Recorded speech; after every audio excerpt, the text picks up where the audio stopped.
오늘 말씀은 이 시대를 살아가는 우리 그리스도인들이 여전히 하나님의 마음, 우리 마음 가운데에 하나님을 향한 그 굳건한 믿음을 지키며 살아가고 있는지에 대한 말씀을 여러분들과 함께 나누었으면 좋겠습니다.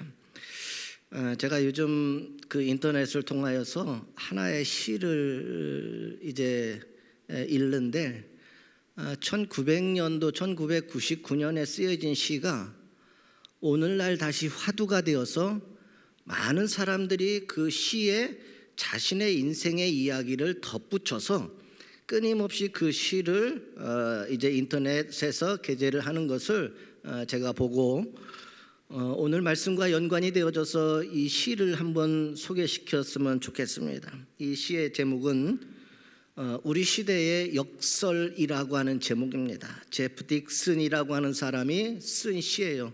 우리 시대의 역설. 우리가 잘 사는 것 같지만 그러나 그 잘 살고 있는 것 같은 그 안에 우리 시대에서 잃어버린 소중한 것들, 그것을 역설이라고 표현하는데 오늘 이 시에서 그러한 이야기를 하고 있습니다. 시가 조금 내용이 길어도 한번 소개를 했으면 좋겠어요. 여러분들 한번 생각하시면서 들었으면 좋겠습니다. 우리 시대의 역설 제프 딕슨.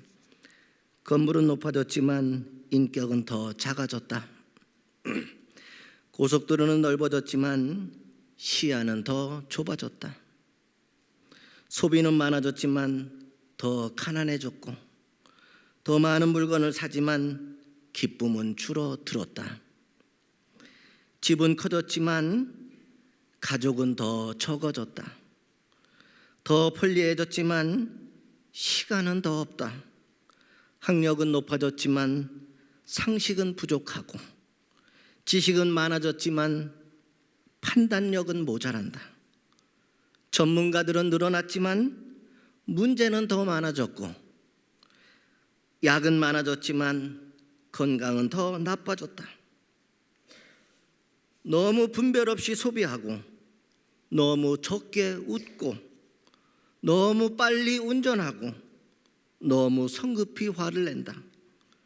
너무 많이 마시고 너무 많이 피우며 너무 늦게까지 깨어있고 너무 지쳐서 일어나며 너무 적게 책을 읽고 텔레비전은 너무 많이 본다. 그리고 너무 드물게 기도한다. 가진 것은 몇 배가 되었지만 가치는 줄어들었고 말은 너무 많이 하고 사랑은 적게 하며 거짓말은 너무 자주 한다. 생활비를 버는 법은 배웠지만 정작 어떻게 살 것인가는 잊어버렸고 인생을 사는 시간은 늘어났지만 시간 속에 삶의 의미를 넣는 법은 상실해버렸다.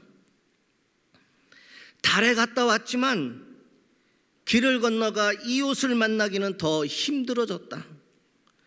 외계를 정복했는지 모르지만 우리 안의 세계는 잃어버렸다.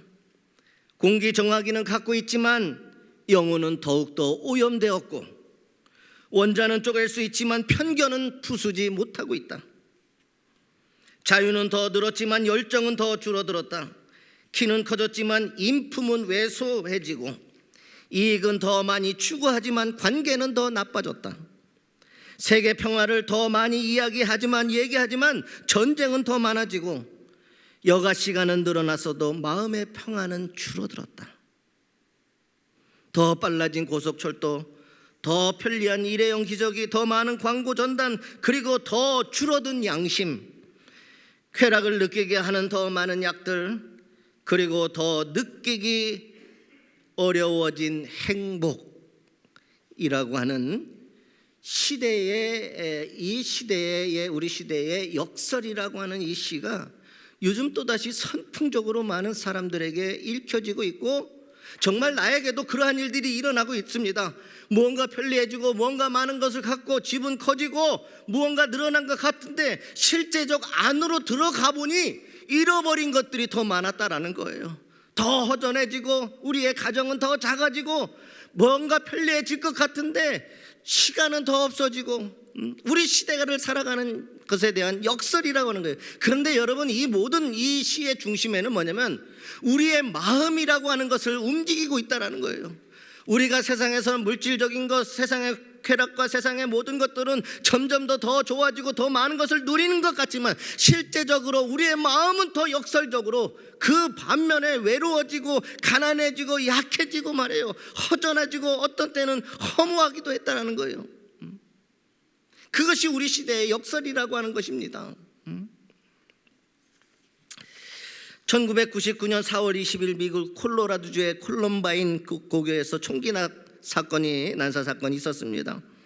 평소 교내에서 떼돌림을 받던 에릭 해리스와 달란 클란볼트가 그것을 마음에 품고 있다가 히틀러의 생일에 맞춰서 평소 자신들을 무시한 우등생을 죽이기 위해 저지른 것입니다.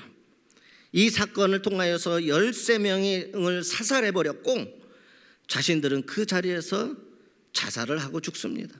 인생을 끝내버렸습니다. 이 안타까운 소식을 들었던 제프 딕슨이라고 하는 사람이 이 안타까운 소식을 듣고 그가 인터넷에 시를 올린 것이 바로 이 우리 시대의 역설이라는 거예요. 시대의 역설. 그 뒤로 많은 사람들이 계속해서 이 시를 지금도 이어가고 있다는 거예요. 나는 이런데 실제적으로는 이것입니다라고 하는 이 시를 끊임없이 자신의 상황에 맞게 이 시가 또다시 많은 사람들에게 읽혀지고 있다는 거예요. 어쩌면 우리도 그렇게 살아가고 있는지도 몰라요. 예수 믿고 살아가는 우리도 지금도 여전히 세상의 것들을 추구하면서 살아왔는데 막상 돌이켜보니 내 마음속에 남아있는 것이 세상에서 추구했던 것처럼 그렇지가 않았다라고 하는 사실입니다.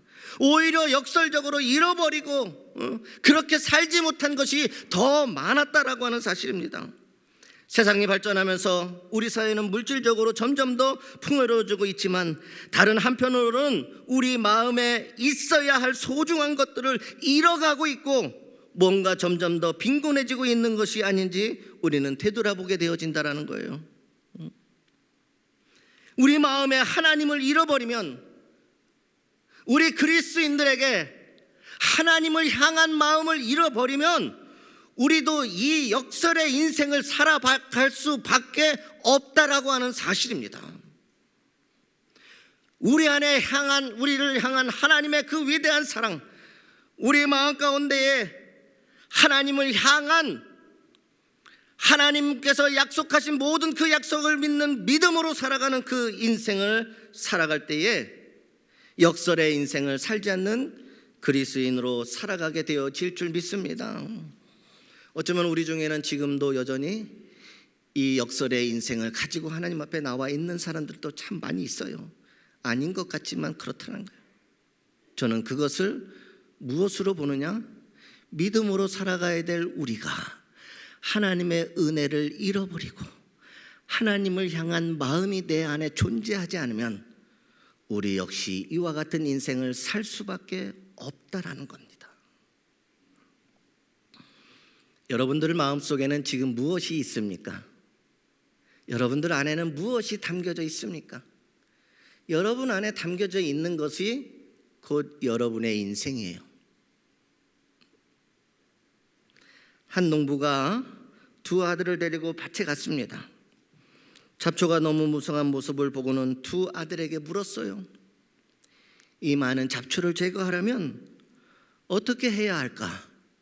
첫째 아들이 이제 대답을 합니다. 농약을 써서 말라 죽게 하면 됩니다. 둘째 아들도 의견을 냈습니다. 아예 뿌리째 다 뽑아 없애야 합니다. 이제 농부는 두 아들에게 각자의 방법대로 잡초를 제거하게 했습니다. 두 가지 방법 다 우리가 쓰고 있는 방법이고 두 가지 다 틀린 것이 아닙니다. 두 말 다 맞습니다. 농약을 뿌려서 마르게 하든지 잡초를 할 때 뿌리째 다 뽑아든지.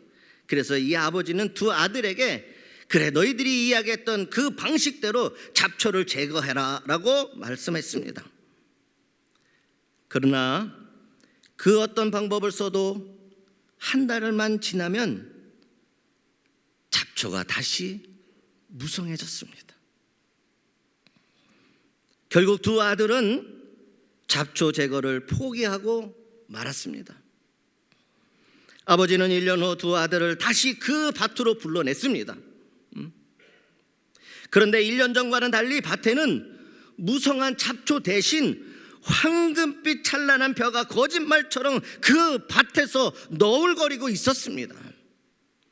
분명히 잡초만 무성했던 그 밭이었는데 여러 가지 방법을 사용하고 써봤는데 그 잡초는 또다시 났습니다. 그런데 1년이 지난 후 그 밭에 이제 전과는 달리 무성한 잡초 대신에 황금빛 찬란한 벼가 거짓말처럼 그 밭에서 너울거리고 있었습니다. 그것을 바라보면서 놀란 두 아들에게 농부가 이렇게 이야기합니다. 잡초를 없애는 가장 확실한 방법은 그 자리에, 잡초가 나는 자리에 가치 있는 곡물을 심는 것이다 라고 두 아들에게 교훈을 줬다는 거예요. 잡초가 나는 그 자리에 가치 있는 곡물을 심는 것, 그것이 잡초를 없애는 가장 확실한 방법이라고 아버지는 그 아들들에게 교훈을 줬다는 거예요. 잡초가 자라는 것이 아니라 그 자리에 가장 좋은 것을 심음으로 인하여서 그 밭에 잡초가 아닌 이 세상에 가장 소중한 것이 추수가 될 수 있도록 하는 것이 가장 훌륭한 방법이라 이렇게 이야기하고 있습니다. 저는 이것을 농사뿐만 아니라 오늘 그리스인들의 마음에 비추어서 이야기하고 싶습니다. 여러분들의 마음의 밭에는 지금 무엇이 심겨져 가고 있습니까? 처음에 이야기했던 듯이 우리 시대의 역설과 같은 인생을 살아가고 있지는 않습니까? 끊임없이 무언가 했는데 또다시 우리 안에서, 내 안에서 잡초가 열심히 자라나고 있지는 않습니까? 그래서 뭔가 되어진 것 같았는데 여전히 우리는 더 작아지고 가난해지고 우리는 더 역시 연약해지고 외로워지고 두려움도 많아지고 말이에요. 하나님과 특별한 관계에 있는 사람은 그에 합당한 삶을 살아내야 됩니다. 저와 여러분들은 하나님과의 특별한 관계에 있는 그리스도인입니다. 우리 그리스도인들은 그에 합당한 삶을 살아야 된다는 겁니다. 그것이 곧 우리 마음의 잡초를 뽑아내고 거기에 황금빛 찬란한 벼가 자라게 하는, 가장 소중한 것이 자라게 하는 삶이 될 수 있다는 겁니다. 합당한 삶, 그것이 잡초의 인생이 아니라 가장 값진 인생을 살게 하는 것. 여러분, 하나님은 성전과 관련된 솔로몬의 기도에 응답을 하십니다. 그 후에 또 왕조와 관련된 기도에 대해서도 말씀을 하십니다. 하나님은 솔로몬이 아버지 다윗처럼 그분의 명령과 규례를 잘 지키면 약속대로 그 왕조를 영원히 지켜주시겠다라고 말씀하셨습니다. 하지만 하나님을 버리고 다른 신을 숭배하면 그를 쫓아내고 성전도 버리겠다라고 강조하고 계십니다. 오늘 말씀에 20절의 말씀에 보면 내가 너희에게 준 땅에서 우리가 하나님이 아닌 다른 신을 섬기고 하나님의 율례와 명령이 아닌 세상의 것들을 따라가고 산다면 내가 너희에게 준 땅에서 하나님이 약속으로 주신 그 땅, 먹고 살고 인생을 누리게 해주신 그곳에서 그 뿌리를 뽑아내고 이렇게 이야기했어요. 내 이름을 위하여 거룩하게 한 이 성전을 내 앞에서 버려 하나님이 약속으로 주신 그 은혜를 뿌리채 뽑아버리시고 하나님이 임하시는 그 거룩한 성전에서 그 성전조차도 하나님은 버리시겠다라고 말씀하셨던 거예요. 솔로몬과 이스라엘 백성에게 하나님은 조상을 애굽 땅으로 구원하신 분이었습니다. 애굽 땅에서 구원하신 분이었습니다. 또한 다윗을 선택하시고 그의 왕조를 영원히 세워주시겠다라고 약속하신 분입니다. 그러나 여러분 잘 기억하시길 바랍니다. 이 관계, 하나님이 축복으로 약속하신 그 땅에서 우리 인생을 잘 살고 하나님의 인도하심 따라서 우리의 가정과 우리의 가문이 끊어지지 않고 끊임없이 하나님께서 믿음으로 세워주는 위대한 존재가 되게 하기 위해서는 이 특별한 관계는 은혜 받은 자의 합당한 반응이 뒤따라야만 지속된다라는 사실입니다. 아니면 끊긴다라는 이야기예요. 하나님께서 우리를, 이 세상에 수없이 많은 인생들이 있지만 우리를 예수님 믿게 하여서 그리스도인이 되게 해서 하시고 약속의 말씀을 주셔서 이 땅의 복을 받게 하시고 또한 우리의 가문과 우리의 가족, 우리의 인생을 살아가는 동안에 놀라운 하나님의 인도하심과 이끄심이 있게 말씀하셨어요. 이 특별한 관계는 은혜 받은 자의 합당한 반응이 항상 뒤따라야 된다는 거예요. 우리가 하나님의 은혜를 받았으면 합당한 반응이 항상 뒤따라야 이 관계가 지속된다라고 하는 사실입니다. 그렇지 않으면은 하나님은 주신 은혜도 거두어 가시고 그는 모든 이에게 수치를 당할 것이라고 오늘 성경에선 말씀하고 있는 것입니다. 나는 하나님께 은혜를 받았고 하나님과 어떤 관계를 맺고 있습니까? 여러분 말씀하신 대로 합당한 반응을 뒤따르는 그러한 삶을 살아가고 있습니까? 은혜에 합당한 삶이 오늘 여러분의 인생이십니까? 오늘 본문에서 들려주시는 하나님의 말씀의 핵심은 다른 것이 아니에요. 이것이에요. 솔로몬아, 네가 나를 위해 지은 성전 정말 아름답고 찬란하고 위대하구나. 그러나 중요한 것은 내 임재를 상징하는 성전을 가진 나의 백성이 나의 백성답게 나의 뜻에 맞는 삶을 사는 것이 진짜다라고 솔로몬에게 하나님은 말씀하고 계신 거예요. 네가 그렇게 위대하게 존재가 되어졌고 하나님이 임재하시는 그 거룩한 성전을 아무리 찬란하고 존귀하게 네가 세웠어도 정말 중요한 것은 나의 백성인 너와 하나님의 백성인 이스라엘 모든 족속들이 나의 뜻에 맞는 삶을 사는 것이다 라고 말씀하신 것이 오늘 말씀의 핵심이에요.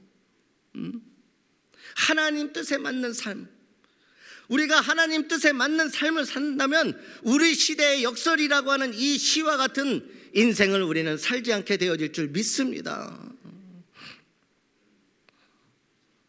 하나님은 그들에게 단 한 가지를 명령하십니다. 바로 하나님을 향한 마음을 굳건히 지키라고 하는 것, 그거 하나라는 거예요. 하나님을 향한 마음, 네가 그 마음을 가지고 하나님이 임하시는 거룩한 성전을 지어서 나를 영화롭게 하고 영광스럽게 했던 그 마음 지키라는 거예요.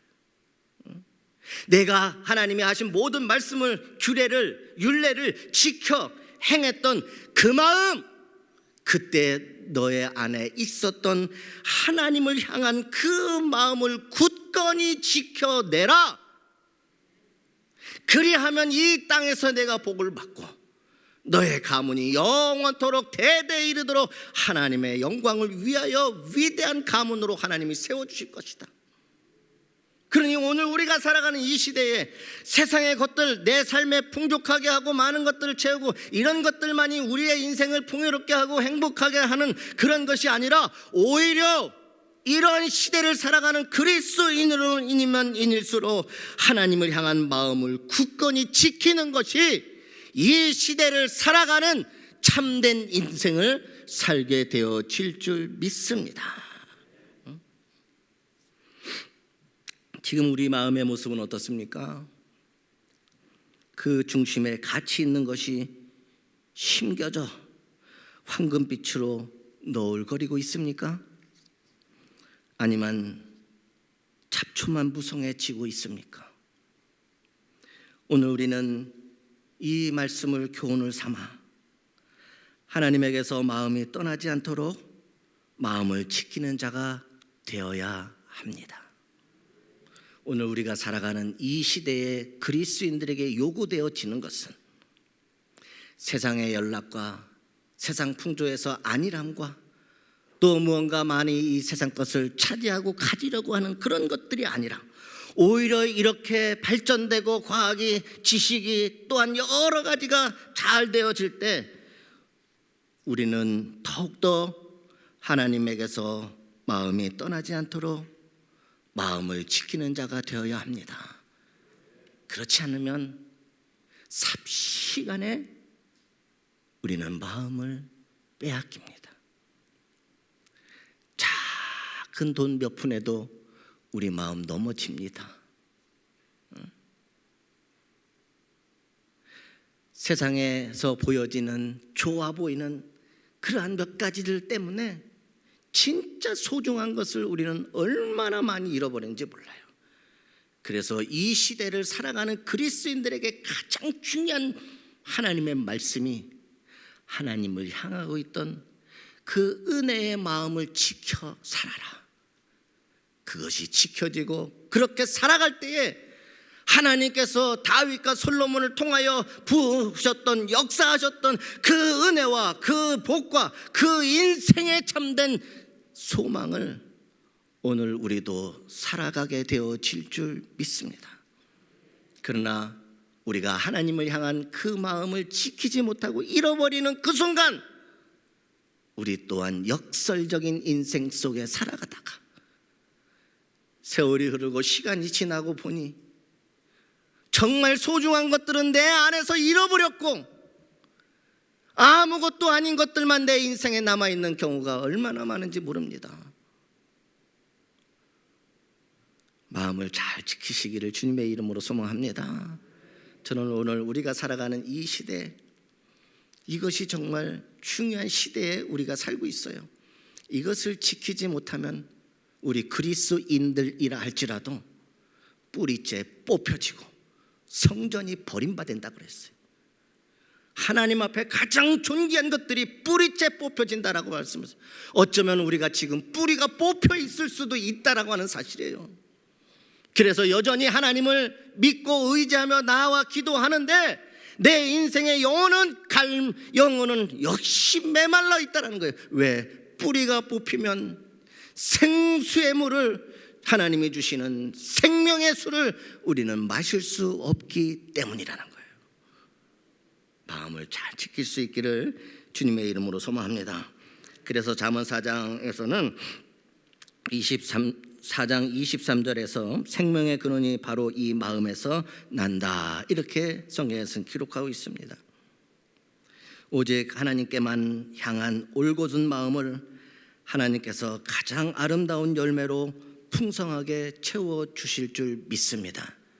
이 열매로 여러분들의 살아가는 이 시대에 역설의 인생이 아니라, 잃어버린 인생이 아니라 하나님의 은혜로 채워지고 잡초가 아닌 가장 존귀한 것을 우리 마음에 새겨서 그것이 내 삶 속에서 자라게 한다면 세상뿐만 아니라 우리 안에 우리의 인생도 끝까지 하나님이 붙잡아 주시는 놀라운 인생으로 살게 하여 주실 줄 믿습니다.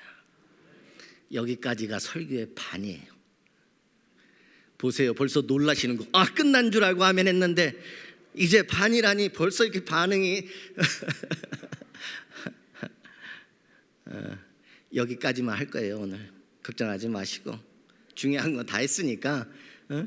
길게 한다고, 길게 하니까 자꾸 하나님 나라에 가시는 분들이 많아서 제가 다 깨울 수는 없고, 거기가 더 좋으신 분들은 그런데 여러분, 마음을 지키는 방법 3가지만 딱 이야기할게요. 그냥 딱 줄로만.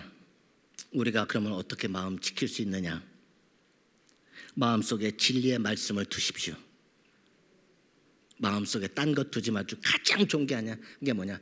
하나님의 말씀을 마음속에 두라는 거예요. 그래서 그 말씀이 내 마음에서 자라고 열매 맺고 추수하여서 내가 그것을 누리게 하여 줄 믿습니다. 두 번째, 마음에 악하고 잘못된 것을 찾아서 악에서 떠나시기를 바랍니다. 이 말씀은 잠언 4장 20절에서 27절을 근거로 하고 있습니다.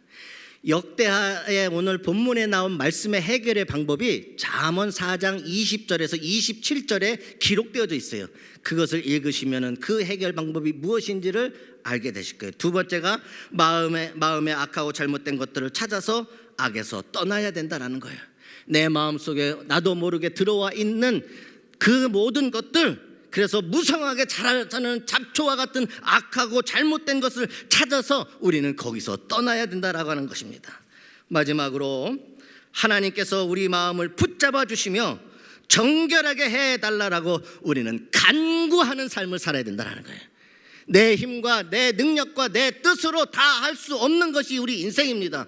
그러기에 우리는 더욱더 하나님의 손을 붙잡아야 되고 하나님 앞에 나아가서 하나님, 내 마음을 붙잡아 주시옵소서, 정결하게 살기를 원합니다. 날마다 이렇게 간구하며 나아갈 때에 하나님께서 여러분의 마음을 붙잡아 주시고 지켜주셔서 하나님을 향한 그 마음으로 살아갈 때 약속하신 은혜와 또한 이 땅에서의 인생을 잘 살아가게 하여 주실 줄 믿습니다. 기도하겠습니다.